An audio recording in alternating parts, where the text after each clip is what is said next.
우리나라가 현금 지원 지금까지 많이 한 것 같은데 이거 출산율에 도움이 되나? 안 되나? 의견이 팽팽하죠, 그렇죠? 네. 그런데 최근에 한 연구 결과가요. 우리나라의 출산 장려금 같이 현금 지원이 없었더라면 우리나라 출산율이 지금보다도 5% 이상 더 낮았을 것이라 하는 연구 결과가 나왔습니다. 도움이 되네.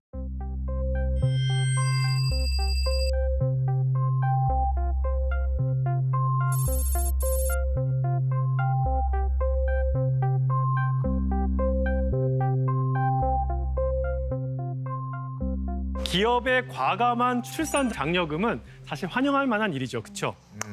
그런데 이게 모두에게 주어지는 건 아니잖아요. 그죠. 그래서 저는요, 가족 친화적인 세금 정책을 제안하고 싶습니다.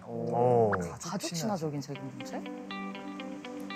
네, 프랑스는 선진국 가운데서 저출산을 극복한 대표적인 나라로 꼽히는데요.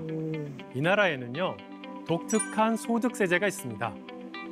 가족 계수를 바탕으로 한 소득세 제도를 운영합니다.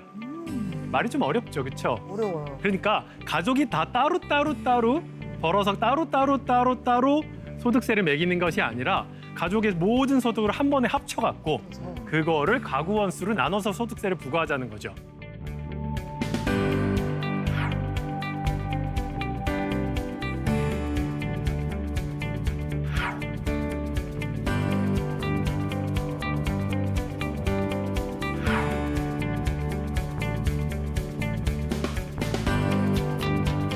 프랑스와 우리나라에 부부가 각각 연소득 7,500만 원 버는 맞벌이 부부가 있다고 한번 가정해 볼게요.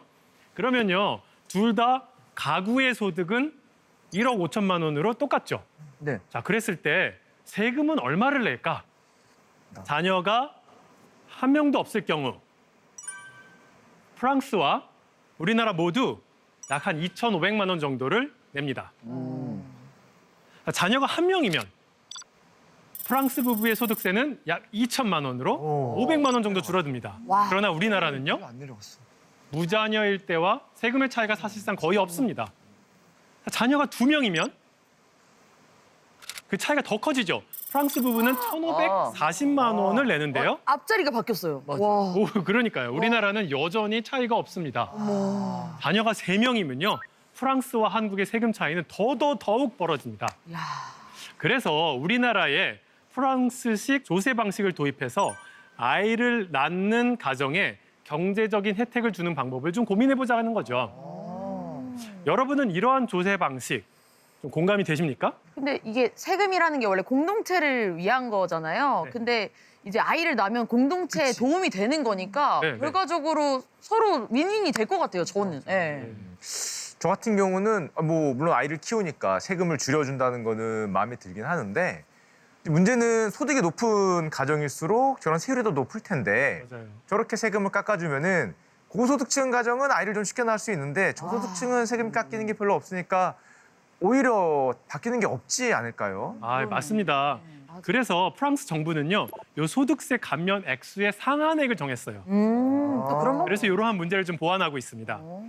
또한 압도적인 현금 지원이라는 두 개의 축을 동시에 사용하고 있어요. 그러니까 프랑스의 GDP 대비 가족 관련 지출은 OECD 평균보다는 높고요. 우리나라보다는 3배나 높습니다. 물론 충분한 검토와 사회적 합의가 필요한 문제입니다. 그런데 우리 한 아이가 우리 사회에 기여하는 가치를 생각해 보면 사실 이 정도의 경제 혜택은 그리 큰 것이 아닐 수도 있습니다. 맞아. 최근 연구에 의하면요, 출생아 한 명이 가져올 미래의 GDP 증대 효과가 현재 가치로 얼마가 되는가 계산을 해봤더니 아이 한 명당 21억 원에 이른다는 분석이 있어요. 우와. 그러니까 아이 한 명 나면은 나중에 21억 원만큼 뭔가를 창출해 난다는 겁니다. 경제학과 교수들의 카톡방이 있어요. 친한 친구들한테 야, 이 결과 분석 놓치고 이렇게 막 디베이트를 한번 붙여봤어요. 야, 너 얼마 어떻게 생각해? 막 디베이트를 붙였는데 그중에서 아무리 보수적으로 낮게 잡은 사람의 주장도 한 10억 원 정도는 있을 것이다 라고 판단을 했습니다. 자, 그렇다면은 한 아이를 낳고 기르는데 국가가 지금보다 좀 더 파격적으로 투자할 만한 그런 이유가 있는 것이죠.